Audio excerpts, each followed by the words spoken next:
Qu'est-ce qu'une mobilisation? Oui, non, mais on va parler très sort, franchement. On va parler très franchement. Une manipulation. C'est une manipulation. Puis elle est hard, hein. Une manipulation, très schématiquement, c'est quand ça fait crack. Ça, on ne fait jamais chez le nourrisson. Jamais. Une mobilisation, c'est quand on mobilise très doucement le bébé, le crâne, le rachis cervical. C'est réglementé maintenant, comme on vient de le dire. En principe, il faut, effectivement, pour les manipulations du nourrisson, il faut un certificat médical. Mais on ne les manipule pas, on les mobilise. Donc, a priori, pas de souci. Il ne faut quand même pas oublier que la naissance, c'est le premier traumatisme physique de l'être humain qui arrive au monde. Donc, ça laisse des séquelles. Puisque vous pouvez tout résoudre, l'ostéopathie peut-elle résoudre des problèmes de stérilité? Je savais que cette question arriverait sur le débat. Il faudra préciser par quel accouchement. Par des manipulations manuelles. C'est un sujet qui est beaucoup trop grave pour les personnes qui ont un problème de subfertilité pour qu'on donne des faux espoirs. Donc, l'ostéopathie ne traite pas la fertilité.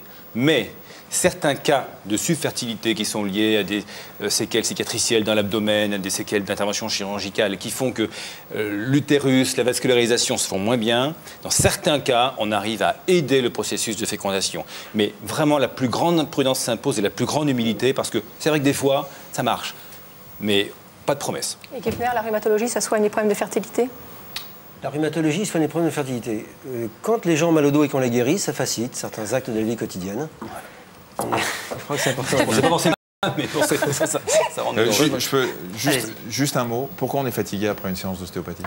Parce que l'ostéopathe manipule tout le corps et que ça vide au plan de l'influx nerveux tout bêtement, enfin système végétatif, et qu'après on a un gros moment de ce qu'on appelle nous une parasympathicotonie. Ça veut dire qu'on se met un peu comme après le repas, là, vous voyez, où on somnole un petit peu. Ça dure une journée, 2 journées, pas plus, puis après ça repart. Une dernière petite question, est-ce que les craquements sont obligatoires? Ça m'effraie, nous dit un téléspectateur. En quelques secondes. Je vous laisse répondre. Le craquement, je crois que c'est plus un symbole qu'une nécessité.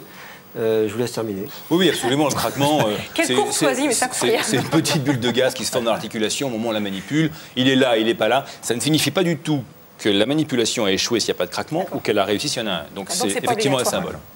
Merci à tous les deux. Merci beaucoup. Benoît, juste en un mot demain. Demain, nous parlerons des insomnies dans Allô Docteur. Et demain, nous enregistrons aussi l'émission de vendredi dans laquelle il sera question de l'hypnose. Vous voyez, on parle beaucoup de sommeil, enfin des choses qui sont autour du sommeil. L'émission est donc de vendredi. Autour du sommeil. L'émission de vendredi est enregistrée demain matin. Il faut donc que vos questions sur l'hypnose nous parviennent dès aujourd'hui au 41 555. Voilà, on vous retrouve demain. Vous savez que l'émission est rediffusée tous les soirs à partir de 19h sur France 5. Merci de votre fidélité. Au revoir. Au revoir, à demain.